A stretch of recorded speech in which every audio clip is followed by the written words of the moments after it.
Lawrence Kohlberg's theory claims that our development of moral reasoning happens in 6 stages. The stages themselves are structured in 3 levels: pre-conventional, conventional, and post-conventional. To understand this better, imagine a conflict at school. There is a fight in the schoolyard. 2 ninth graders are beating up Tom. Those who watch the fight are at different stages of moral development. Let's see what they do and how they justify their behavior. At stage 1, we make moral judgments based on obedience and punishment. Finn's sense of good or bad is directly linked to whether he gets punished or not. Finn sees what is happening to his friend and wants to help, but he doesn't because he is afraid the teacher may punish him if he gets caught fighting. He asks himself, how can I avoid punishment? At stage 2, we are motivated by self-interest. Mary decides to intervene and help Tom. She knows that she might get punished, but she also knows that she could become a victim herself someday. If she helps Tom now, he might help her in the future. She is asking herself, what's in it for me? At stage 3, interpersonal accord and conformity guide our moral judgment. Betty sees the fight and wants to intervene, but when she realizes that all the others are just watching, she decides not to get involved. She wants others to see that she is a good girl who is conforming with the ethics of the community. She asks herself, what do others think of me? At stage 4, we value authority and want to maintain social order. When the teacher sees the group fighting, he immediately steps in and shouts, "Stop! Fighting at school is forbidden."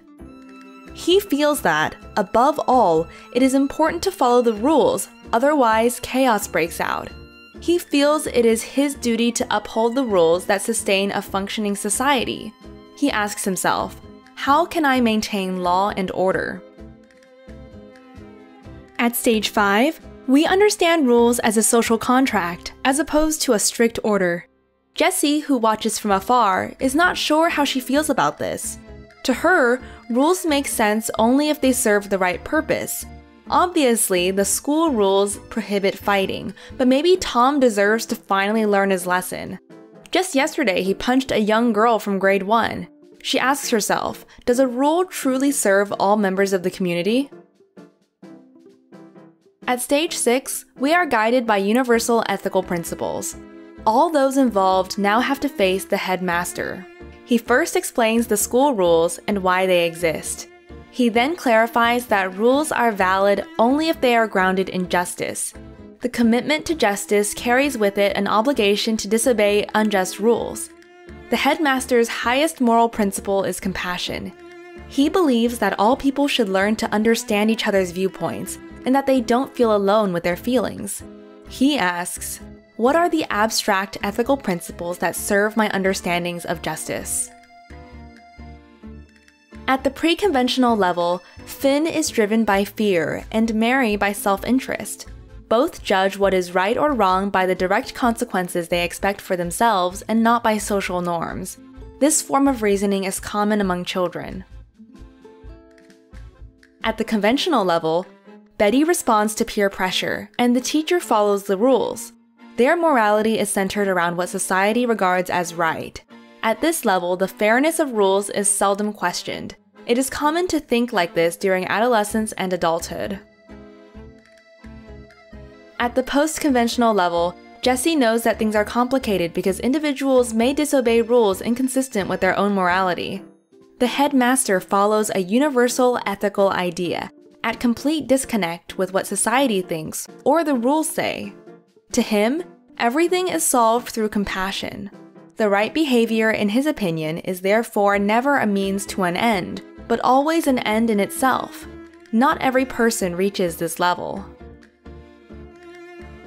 The American psychologist Lawrence Kohlberg based his work on Piaget's theory of cognitive development. In order to confirm his theory of stages of moral development, Kohlberg interviewed boys between the ages of 10 and 16.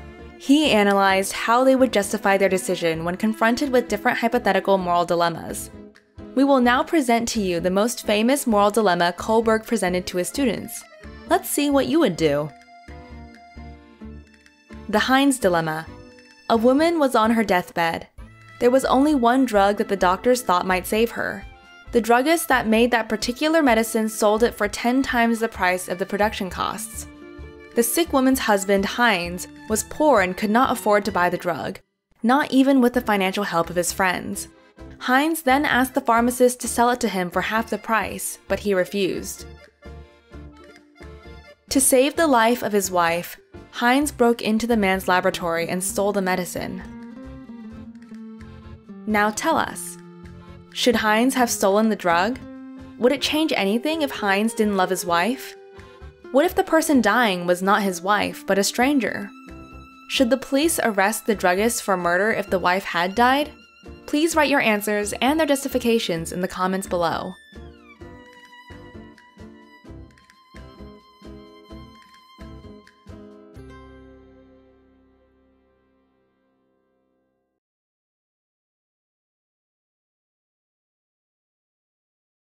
If you like this video and the way we explain the subject, subscribe to our channel.